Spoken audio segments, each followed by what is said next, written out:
what you want, when you want it, where you want it. This is The Mesh.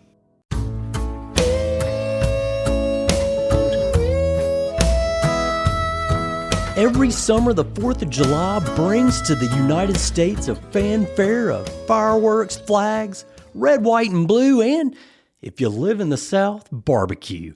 That's right, in the Carolinas, cookouts, and specifically barbecue cooked low and slow, has been an Independence Day tradition since the American Revolution. Going back to the 1800s, citizens across the South have celebrated America's birthday with parades, the pomp and circumstance of public speeches, patriotic music, and to conclude the festivities, a great feast with smoked meat at the centerpiece. Of course, Independence Day is a uniquely American tradition. Other countries, they don't mark the day the same way the U.S. does. Why would they? We announced our independence. They have no cause to celebrate. But what if you're an American living outside the U.S. trying to recreate the traditional summer holidays you love? Better yet, what if you're an American in the foreign land of our former oppressors? You can't celebrate American independence with fish and chips or bangers and mash. Do people in Britain even know how to barbecue? A special Independence Day episode. We're on the Mesh.tv network of podcast. Happy birthday, United States. I'm Chigger Willard, and I'm sharing with you all the lowdown about the best ways to make barbecue, whether you're in the United States or somewhere else on the planet. Today, we're making a long-distance connection across the Atlantic Ocean to find out what the barbecue scene in Britain looks like. And to do that, we'll talk with an American expat to learn how he keeps alive the Southern tradition of low and slow barbecue, even when he's 4,000 miles from the Carolinas. Our American living in England will tell us all about the British barbecue, if there is such a thing, and how he manages to create those American barbecue recipes in a foreign land. We'll find out about his barbecue speciality and how it's done. We'll step into our Barbecue 101 class to find out the tips you need to know if you're barbecuing in Britain or anywhere else. And during Barbecue Secret Time, we'll get the inside scoop on the recipes and our guest family jewels. You know, those barbecue stories that make the experience so special. Finally, we'll get to our guest's take on the best barbecue in the Carolinas. Yes, the Carolinas and jolly old England, if those wankers even have a place to get good barbecue. Before we get started, this episode of the Low and Slow Barbecue Show is presented by our sponsor, The Hum. The Hum is Hickory, North Carolina's new premier amphitheater, providing Western North Carolina a gathering place for music and community. For a calendar of events or more information, visit thehum.live. And to get the lowdown, complete lowdown from the Low and Slow Barbecue Show, be sure to visit us online, lowslowbbqshow.com. That's where you'll find the Low and Slow blog. It's filled with recipes from this podcast, as well as barbecue stories, ideas, and more advice for low and slow barbecue. Want to see pictures of the stuff we're smoking low and slow? Find us on Instagram at Low and Slow Barbecue Show. And now today I'm excited to welcome a South Carolina Gamecock living in Great Britain. And from what I've seen over the past couple of years, Jim Ernst is hatching new methods for British barbecue success. Welcome to the podcast, Jim. And why don't you start by telling us, where are you and how did you get there? Thanks a lot, Michael. I am in London. I live in a suburb, I guess you would call it. It's called Hampstead Heath. And what a heath is, it's a park. And I'm fortunate enough to live right on the park. So got a instead of a yard, they call it a garden over here. But my garden backs up to the heath, which is kind of like backing up to Central Park in New York City. And we've got a little gate that opens up into it. So, I can let my dog out and run around. And, there's about, over 100 acres right behind me of, open range. It's great. Right. And so you've got a back garden, and that must mean, as a man of the Carolinas, you've got a grill on that garden too, right? That's right. That was one of the things that was very important detail for my expat deal. That's how I ended up over here for a job opportunity. And part of that, when they move you, there's a relocation package. And that was one of the things I had to set up front, was to be able to bring over my Kamado Joe. Really? So that was part of the package, the grill and the accessories and stuff, as well as a home with a garden where you can put the grill too, or just the grill? Well, that was when I was looking for housing, it had to have a garden so that I could have a grill. I couldn't live in an apartment. We had to get a house. Yeah. That's how we ended up in the area we were, because there is a lot of this, but there wasn't a lot in our price range when we came over. So it was slim pickings, but we ended up lucking out. I think that might be the only blessing from COVID was rents dipped a little bit, and we ended up getting in a neighborhood we probably wouldn't have gotten in other words. Great. So in a neighborhood where you've got an opportunity, you've got your garden, you've gotten your grill over there. So you clearly, as I know from experience, you are a long-time low and slow barbecue cooker. How long have you been using your Kamado Joe, or really just smoking in general? God, man, it goes. My dad tried to smoke meat, but he wasn't really that good. But I think I really started when I moved to the Carolinas in 2007. And a buddy of ours, a mutual friend of ours, Jeff Osborne, right, is the one that kind of was like, you have to, if you're going to live down here, you have to, you got to learn how to do this, because it's a way of life. So what a great coincidence. Yeah. Yeah, he's our backyard barbecuer too, so I didn't realize he was the one who made the introduction. It's interesting how those family ties run long and deep across the barbecue family. Yeah, he was one of many, but he was the one that really was like kind of, told me I was doing everything wrong, basically, is what because I tried to do it, but, it's hard to smoke meat in New York City, which is where we moved from. Right. And then, before that I was in college, and, all you do is on a grill is you burn everything, I think is what most college students do, right? At least that's what I did. Right. Hot dogs and burgers. Yeah. Jeff's the one who set me on my path. All right. So, during that time since 2007, and let's talk more about, since you've been there, what do you feel like you've developed as your specialty? What is your premier piece of meat and that you want to prepare for a low and slow barbecue on your Kamado Joe? Yeah. So since it's 4th of July, the thing that I've kind of gotten my reputation for is ribs and baby back ribs. Oh, ribs. Yeah, of course. And so usually when I'm in the States, and almost every year I'm usually hopefully by a lake, and my family does have a lake house. We like to have a big barbecue there, and it's all about the ribs.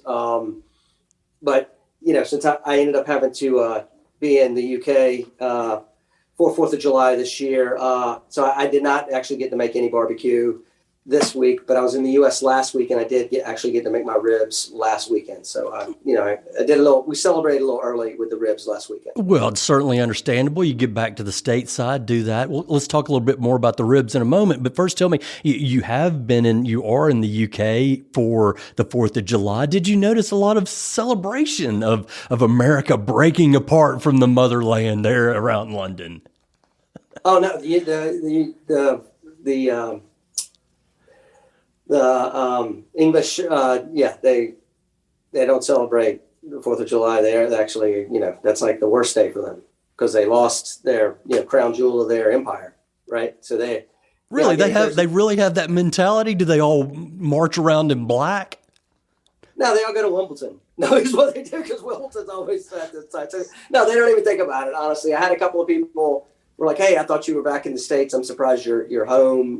That's we understand it's a big deal for you. The Scottish really get it. I work with a couple of folks that are from Scotland, and They're like, they want to celebrate with us. Anything to kind of, poke the eye of the proper English. Of course, poke the wankers.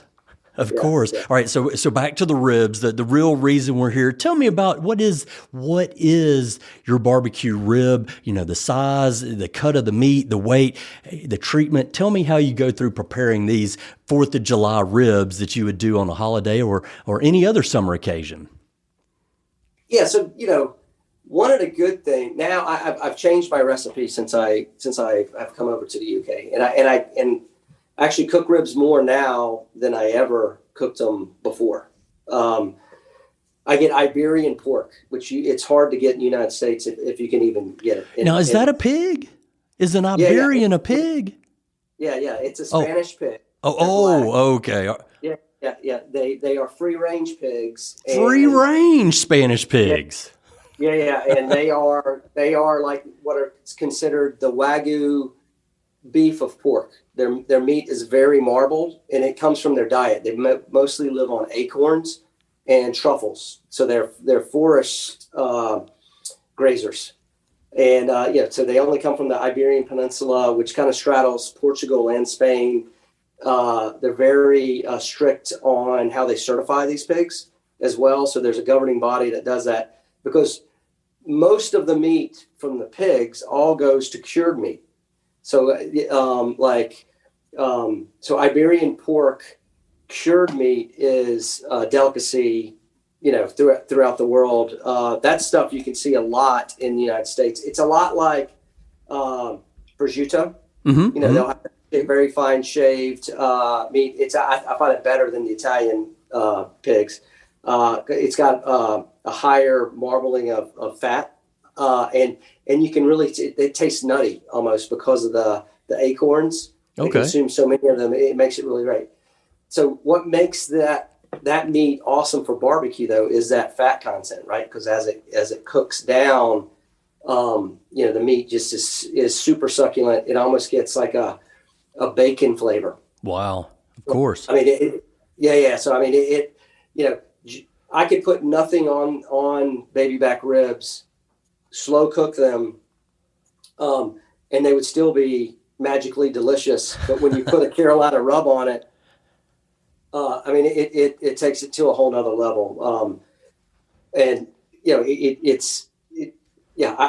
I could cook them every weekend, quite frankly, because they're delicious. But I'd weigh 300 pounds, and that's the problem. If they taste like bacon, there's a reason, right? There's a lot of fat. Right. So, yeah. Heart attack. That meat is just amazing. Great. So you're doing it on your Kamado Joe, your Iberian ribs. What's your general, what size and weight cut of the meat do you use, and what do you smoke them over generally? Okay, so first off, how I do it is a little different. It's not a standard smoke with a Kamado Joe where they're just sitting on the grill grate. Okay. I've got I do a rotisserie, and I've got a device called a ribulator. And so what it is, it's 4 trays that go around a rotisserie. And so then what I do is I only set up my Kamado Joe is the big Joe, so it's as big as you can get. Right. And I only pack half of the firebox, and then I'm set that up to be indirect, and I mix in. So I use Kamado Joe charcoal, and then I mix in chunks of apple and cherry wood, generally indirect, but it's only pushed on one side so that they're only getting hit, as they come around, even close to the warmest part of the grill, which it's still an indirect when it comes around, but it's with a plate. But it also helps circulate just the spinning of the rotisserie. So that adds into the convection as well, and so that smoke swirls through and just kisses those things. And it's crazy. It's hard to believe a little device like this rotisserie would make them taste so much better. But I mean, I've experimented as well with like just a grate and the rotisserie, and it's a pretty big difference from a texture and a flavor. There's one vote for the ribulator rotisserie rib rack. Definitely, I have to keep that in mind as a tool of the trade. How long does it normally take for you to cook the ribs until they're done, or really kind of from start of prep until you feel like you're ready to serve? Yeah, so I usually don't. A lot of people will rub their ribs the night before, and then let that rub sit on for 6 or 8 hours. I don't have the time usually to do that. And a lot of times it'll be spur of a moment where I'm like, oh yeah, we're good. I've got the afternoon. Yeah, let's make ribs. So I usually, do it. I go and get the fire going in the grill, come inside, rub them down as I'm adjusting the heat. And it usually kind of works out. And that usually takes about an hour to get it right. Mm-hmm. And then depending on how meaty the cut is. And that is the one thing that the butchers over here, I think, are not as precise with the ribs as they are in the U.S. So there's a lot of variation with how high the meat's going to be on the top of the rib. So, but I mean, generally speaking, it's usually about 5 hours. Okay. And I cook them. I'm probably a little lower from a temperature standpoint. I try to keep it around 225. Low and slow. Yeah. A lot of people like it at 250, but because it's rotating, and I think the variable, that's on a temperature gauge. It seems like it moves back and forth as it spins around, but that's the constant temperature. I guess you want to keep it about 225 in the grill for 5 hours. 5 hours at 225. Now, after you've done that, do you wrap them? You let them rest? You hear a lot about the 3-2-1 method, but it sounds like you're just going for the 5 hours straight up on the rotisserie. And then what happens afterwards before you serve? Yeah. So at about, depending on where they're at, but usually around 3 hours, I don't wrap them generally. Mm-hmm. I don't think you really have to do that a lot. I've done the 3-2-1. I haven't been able to get a difference with that method than just not wrapping them with the regulator. But I do miss them, and that's a trick I picked up over here. Is I make a mixture that I spray out of a mister that I use a coffee maker. And rub, I put it in like coffee, and then I run the coffee maker so the hot water goes through, and then I brew like a rub juice is what I call it. And then I mix that rub juice that's warm, right, either with apple cider vinegar or pickle juice. I prefer it with pickle juice, but that's something that's hard to get over here, like good pickles that have pickle juice you'd want to use for barbecue. So one note to remember, if you're looking for pickle juice, you're not going to find it over there. Yeah, it's tough. You got to find somebody that sells American, an American pickle brand or something, because their pickle juice is it's a little different. Sure. So you've misted them. And at what point do you start misting them? You say about 3 hours? About 3 hours, mm-hmm. Yeah. And I'll do that, anywhere from 2 to 4 times, like every 30, 45 minutes until the end. And then sometimes, we'll make, my kids will go, let's make them wet. So like the last 15 minutes or 30 minutes, I'll paint on some barbecue sauce, let that harden up and get a nice bark. But most of the time we don't even do that. We just we serve them just with the rub and eat them that way. That's good to know. Do you have a preference for barbecue sauces? You make your own? I do not make my own. I bring it back in my suitcase. So since I just came back, so I brought a bunch of barbecue sauce. Was it less than 3 ounces? Could you get that on the airplane?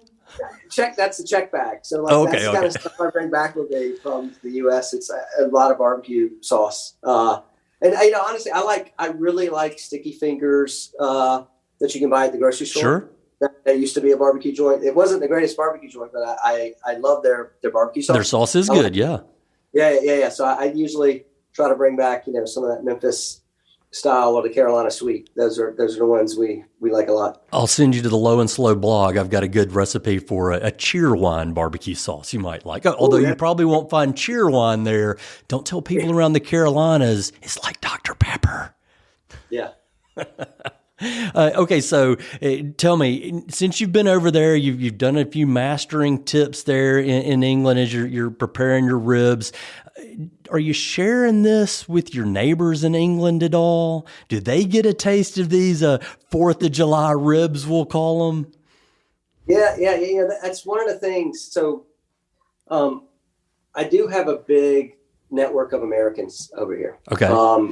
Because my youngest son goes to high school over here, and he goes to a school called the American School in London. Okay. And so by definition, right, it's the American school. There's a lot of Americans, expats in my, same kind of deal. They're over here working, they have kids. So the kids, that's why the school started, I guess. Right. Sure. So our network has turned into, like it does, with most people, you end up meeting people through your kids and through the school. So we have a pretty large network of friends. So yeah, I've had a couple of barbecues, and like proper Carolina barbecues, where it's low and slow, pulled pork, ribs, and that, now I'm like the hottest ticket at the American school. Everybody is always asking me for barbecue. I actually, I was kidding around. I was like, I'm going to start a side business up because I've done 2 birthday parties now for two guys that I like to hang out with. But they don't have the stuff, and they're like, could you just make barbecue for us? So that's what there you go. You got you a side hustle, Chicken Bones catering service. We'll get into Chicken Bone here soon, I'm sure. But you're talking about sharing it with Americans. What about the English people? Have you shared it with them, and do they turn their nose up at it? Do they appreciate what barbecue is? Yeah. So my neighbors, I've got most people, almost everybody around me are English, and I've shared. We've had a couple of these barbecues, and you have to invite the neighbors, or else they don't take kindly to it, I guess. Well, yeah, you smell it over there across the way in the garden next door. How could you turn your nose? How could you say no? That's right. So they've come over, and also they smell it all the time. So they were very happy to be invited, and they are like, they're fans for sure too. They're the funniest though is we have a Japanese couple. That are our neighbors, and they had never had barbecue like American barbecue. Really? And watching them eat, because Japanese ribs, like they know how to do a pork rib, right? Yeah, and Korean ribs, Korean barbecue is great too. I mean, that's different, but it's still Asian. Yeah. The guy, he keeps asking me for more, like when we're going to have another one of those things. I mean, he really loved the pulled pork. He couldn't figure out what kind of meat it was. Yeah. And then when we realized it was pork, he was like, oh, that's, I guess there's not really an equivalent. I don't know, maybe there is, but it wasn't, it was a new taste for them. So that was pretty cool. And they struggle with English too, so that made it fun too, because they couldn't describe it. A little bit of a lost in translation along the way. Yeah. And so spreading the gospel of Carolina Southern barbecue. Let's take that moment now to take a little bit of a break. Stay tuned. Coming up, we'll open up the Barbecue 101 class, share barbecue secret time with our guest, and Jim's going to share some of his family jewels as well as the Low and Slow Barbecue Showdown. Don't forget the complete lowdown from the Low and Slow Barbecue Show. You can get that at it's online at lowslowbarbecueshow.com. That's where you'll find the Low and Slow blog. It's filled with recipes from this podcast, as well as barbecue stories, ideas, and more advice for the Low and Slow barbecue. Stay tuned after the break. This podcast is sponsored by Jackson Creative, a custom communication agency located in downtown Hickory, North Carolina, specializing in online content creation. To learn more, visit thejacksoncreative.com. Jackson Creative, we tell your story. And we're back with the Low and Slow Barbecue Show, talking about 4th of July ribs with a barbecue expert living abroad in Britain. I'm Chigger Willard, and with me is Jim Ernst. He's our barbecue expert chiming in from London. And Jim, let's just go right into Barbecue 101. If there is a tip or a one-of-a-kind practice that every barbecuer out there in the world should try to follow, both in the U.S. and Britain, what would that tip be? I would go with, kind of where we just left off. I was talking about the mist. Mm-hmm. That getting an old coffee maker and brewing with your favorite rub, a liquid that you can spray on your meat, right, while you're low and slow. It's like adding a whole nother layer of rub mid cook. And it also moisturizes the meat, which keeps it juicy and delicious. Yeah. I mean, I thought it was a gimmick. I saw it on a video, and I was like, "There's no way." And now I'm sold on it 100%. So, and it's that old coffee maker, I think, that does it, because it's basically you're brewing a rub, and I've even taken a sip of it. It's like sipping barbecue juice is, it's not something I would say is delicious, but you want to taste it. Yeah. makes sense. I like barbecue sauce. It's vinegar mixed with your rub. Would you ever want to use the mist as a sauce to add to it later? I haven't done that. And especially because I mix it with the apple cider vinegar right. and on the pickle juice. Yeah, it would be like it's almost like an Eastern barbecue. Yeah. I have not done that because I usually spray it out, but that's a great idea. Try it on the pulled pork next time. Let us know how it works out. So what's one tool that you feel like you've got to have with the smoker? Obviously for ribs, the ribulator, anything else? Just the rotisserie in general. It's awesome with the Komodo Joe, and also with I guess you could use it on a big green egg. You can do the ribulator, but just doing just spinning meat, period. That you might do at a little bit higher temperature. It's pretty awesome. That's something I picked up over here that I would have never done. For some reason, I don't understand. The English butchers like to cut. It's not just pork; they do it with beef, flat, and then roll it up into what they call a split roast. And most people just bake that in their oven, low and slow, but you can put that on a rotisserie and spin it around. So I've experimented with that Iberian pork on a couple of pieces of big chunks of pork shoulder they call pressa that I cut out. And then you can put when you roll it up, you can put some cool stuff inside like prosciutto or Parmesan cheese, spinach. Get a little more gourmet kind of going, but it's still, it's something about that spin just does magic. It makes the smoke pop for some reason. Keeps a lot of those juices rotating and on the meat as it's moving around, I'm sure too. Yeah. It's pretty awesome.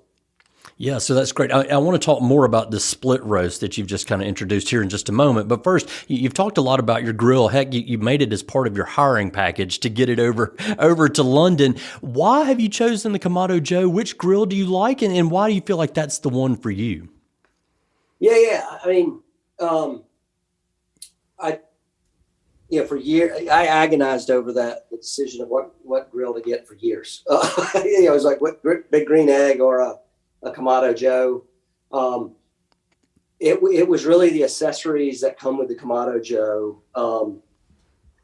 And I like red. The color is cooler than green. Well, there you go.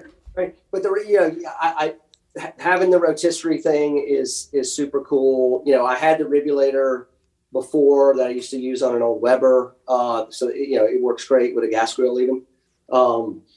And you needed to be able to a rotisserie to do that. So that was probably the biggest thing was I wanted to be able to continue to use the ribulator, and that was the big difference between the big green egg and that. If I could do it again, there's a couple of grills. When I move back, I'm gonna build an outdoor kitchen, and I'll probably keep my Kamado Joe, but I would love to have a stick burner offset, traditional smoker. I think that's going to be the next piece of gear I get when I come back to the States. Yeah, don't stop there. Just build a fire pit. You're going to build you an outdoor kitchen. Build a fire pit, a pizza oven too. Our friend John Setzler at the Man Cave Meals has a lot of great tips for. He says, turn your outdoor cooking area into. I guess. Let me rephrase that. He says you should view your outdoor cooking area just the same way as you do your oven inside. You cook everything the same way. It's just better seasoned with all the smoke and all the goodness that comes from cooking it outdoors. Plus, you get to be outdoors. Yeah, for sure. The pizza oven's definitely something I've been looking at. And that's one of the good things about any Kamado. They cook great pizzas. So we do a lot of that because the pizza's not that great over here in London either. So let's take it to secret time, Jim. I want you to take just a moment to share your recipe. Now, you've kind of given us the details about the ribs and how you prepare them and the timing, but it sounds like the Carolina rub is really where it's at for you. You're using it in your mist. You're using it on the ribs beforehand. Tell us about your recipe for your special Carolina rub, as you're calling it. Okay, yeah, sure. I got it. I have a, that's the one thing. I had to end up making this myself, and now I make most of it actually, yeah, I'll cheat like I did when I was in the States recently, but because I was there short term. But at home, I make it from scratch now. So I've been working on this for a couple of years. You may just spout out the recipe? Sure. Why don't you give us what you're putting together, and then I'll add the specifics on the blog, and folks can get all the details there. Okay. Yeah. So it's a first off, I guess one secret is, most people, when they make rubs, or when you buy a rub even, it's already got the brown sugar mixed in. Mm-hmm. What I like to do with my ribs, but also when I'm doing a butt, is I like to put the brown sugar on first. And then I put rub on that has all the other ingredients on top of that I've shaken up.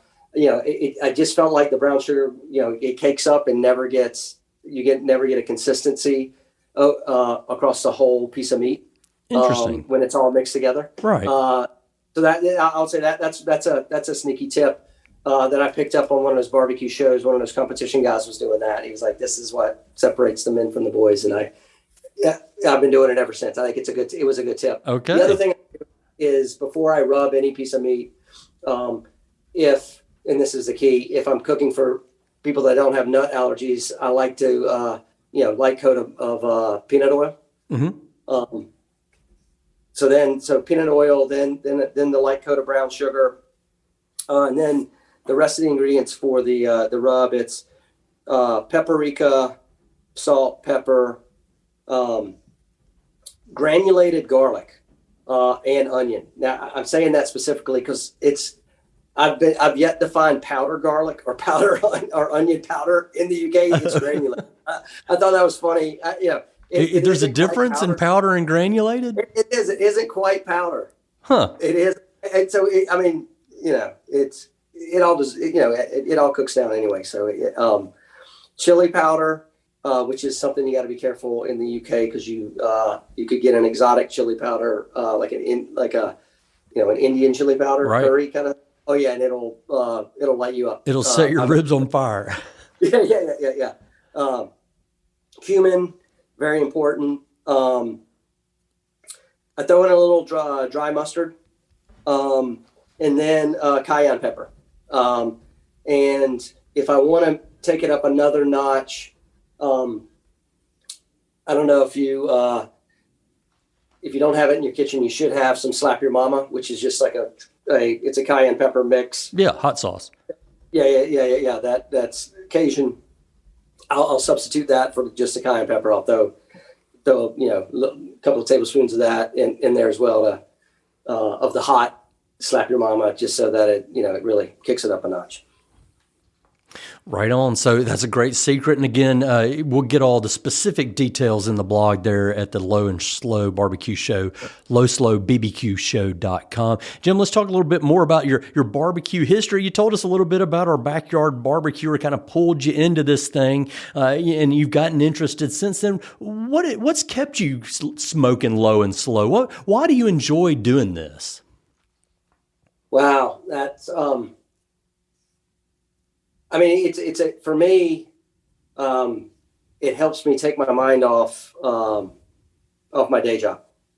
And it helps me relax. I like sure. I like cooking in general. And that's what's great. Cause I work in an office building, and being able to work with my hands, with food, you have to concentrate, and it takes me, just pulls me away from the daily grind of corporate America. So that's why I like it, and that's why I continue to do it. It's a great de-stressor for me. Yeah, okay, makes perfect sense. So, what do you feel like is the worst thing that you've ever made in barbecue sense? Not in all kitchen rooms. What's the worst thing you've cooked in the barbecue? Yeah. I've messed up my fair share of beef brisket for sure. I think it's because I was born in Georgia and not Texas. I struggle with beef brisket. Really? I'm not consistent with it. I don't know. I don't know why. I've watched Franklin's video about 100 times, and I do everything exactly like he does, and It just never works out. Is it too dry? I mean, that's what I got to assume. Too dry. No, I've hit both sides of that. I've had it too dry and then mushy. Wow. Yeah.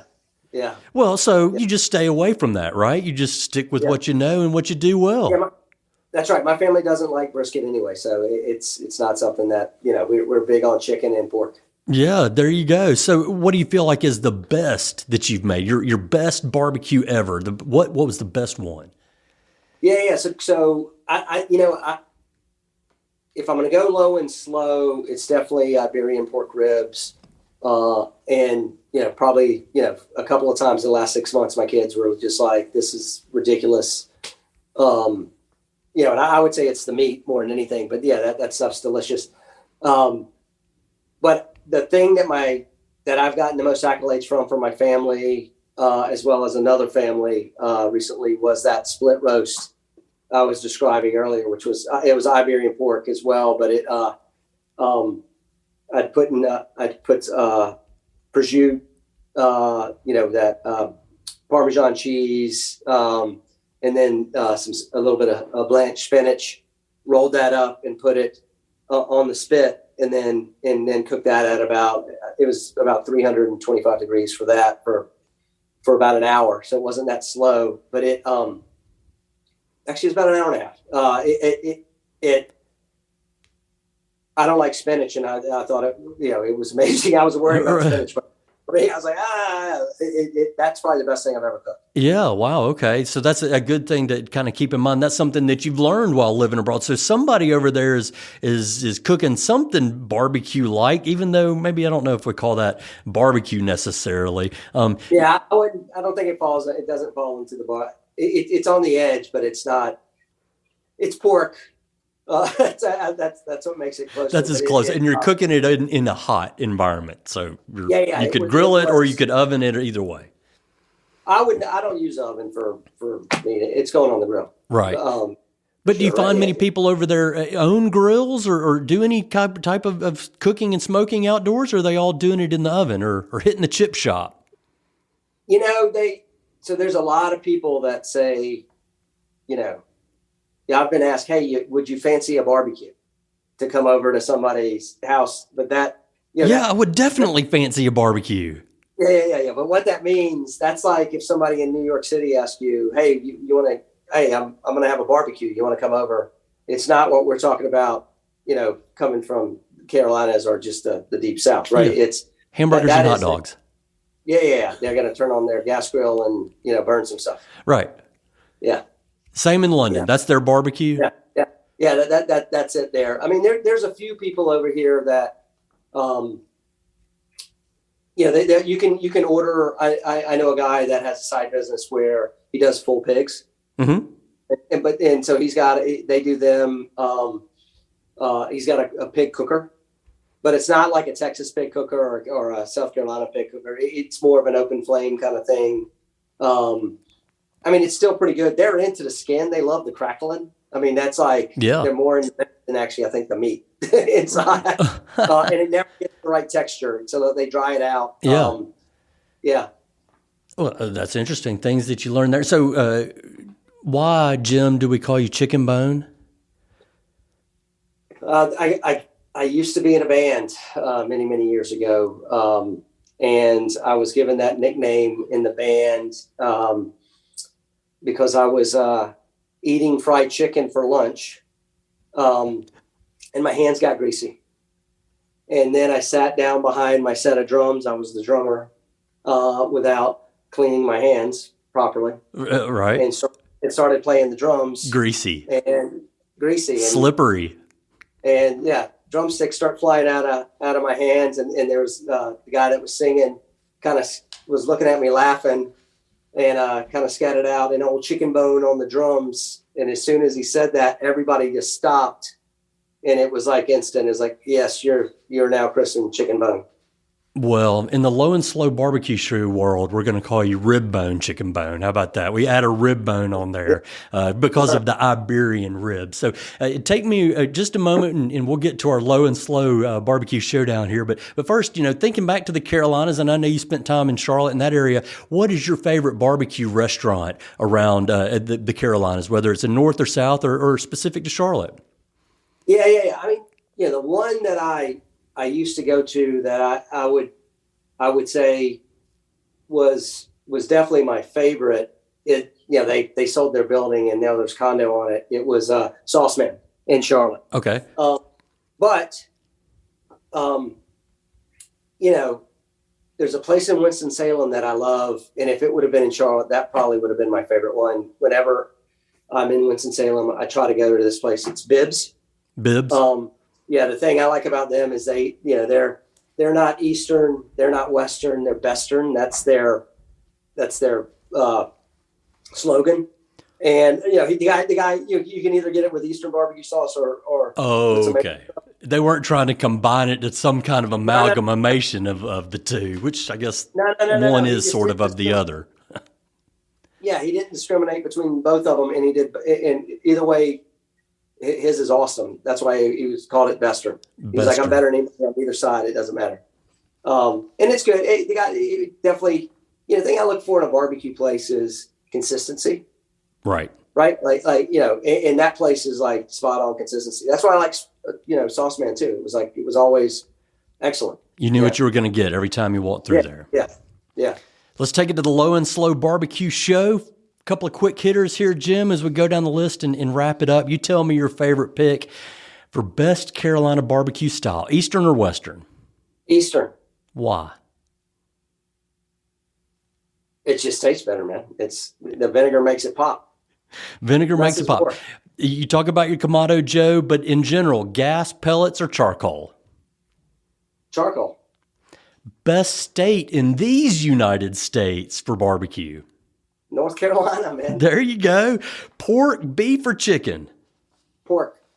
Sauce, better with or without? That one's tough. For me, it depends on the mood. I can sometimes, it's almost in the summer, I don't want any sauce, but in the winter, when it gets a little chillier, I do. Like, it's almost like you don't want to drink bourbon in the summer necessarily because it's too hot. You want to drink a beer, but in the fall, you definitely want some bourbon. Shut your mouth. If you ever want the sauce when the time is right, do you want it sweet or spicy? I like it sweet and spicy. Sweet like and spicy. Okay. Yeah. So the habanero sticky fingers, I love that stuff. That's a little sweet and spicy. There you go. A little bit of mix of both. Maybe Western there, a mix of sweet and spicy. And of course, Jim, last question, barbecue, and keeping in mind all we've talked about today, Jim, barbecue, whether you're in the U.S. or in jolly old England, is it a verb or is it a noun? I'd have to know what the difference is between a verb and a noun to answer that question. So I'm just going to leave it with that. And that, my friends, is the lowdown from London from British barbecue expert Jim Ernst. Thanks for joining us today, Jim. Hey, thanks a lot. Happy to be here, man. You've been listening to the Low and Slow Barbecue Show on the Mesh.tv network of podcasts. Be sure to visit us online at lowslowbbqshow.com. You'll get recipes and notes from today's episode. You can also access other episodes in the podcast series. Look for other Low and Slow Barbecue Show episodes about the backyard barbecuer, our YouTube barbecue star for Man Cave Meals, our charity cookers, the food truck smokehouse, and more. Plus, if you subscribe to the Low and Slow Barbecue podcast, we'll deliver every new episode directly to you. Special thanks to my guest, Jim Ernst. Thanks as well to Andrew Moose and the production team here at the Mesh.tv network of podcasts. Most especially, thank you for listening to the Low and Slow Barbecue Show. I'm Chigger Willard, reminding you that for the best barbecue and the best barbecue podcast, make it low and slow.